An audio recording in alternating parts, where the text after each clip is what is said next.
एक बार की बात है। एक खरगोश और एक कछुआ था। वे अच्छे दोस्त थे। वे हर रोज मिलते और खेलते थे। खरगोश हमेशा शेखी बघाड़ता था कि वह कछुए से ज्यादा तेज दौड़ सकता है। इसलिए उन्होंने दौड़ लगाने का फैसला किया। उन्होंने एक शुरुआत और एक समापन बिंदु चुना। खरगोश बहुत तेज दौड़ा और जल्द ही कछुए को बहुत पीछे छोड़ दिया। उसने सोचा कि कछुआ बहुत धीमा है और उसने दौड़ को रोक दिया। खरगोश को थोड़ी देर आराम करने का मौका मिल गया, इसलिए वह एक पेड़ के नीचे जाकर सो गया।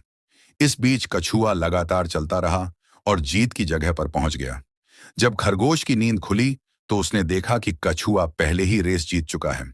नैतिक, धीरे धीरे और स्थिरता से दौड़ जीती जाती है। एक लालची चूहा था। एक लालची चूहे ने मकई से भरी टोकरी देखी।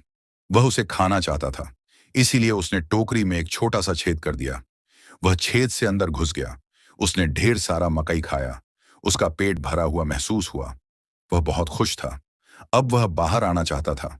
उसने छोटे से छेद से बाहर आने की कोशिश की। वह नहीं आ सका। उसका पेट भर गया था। उसने फिर कोशिश की, लेकिन कोई फायदा नहीं हुआ। चूहा रोने लगा। एक खरगोश वहां से गुजर रहा था। उसने चूहे का रोना सुना और पूछा, तुम क्यों रो रहे हो मेरे दोस्त? चूहे ने समझाया, मैंने एक छोटा सा छेद किया और टोकरी में आ गया। अब मैं उस छेद से बाहर नहीं निकल पा रहा हूं।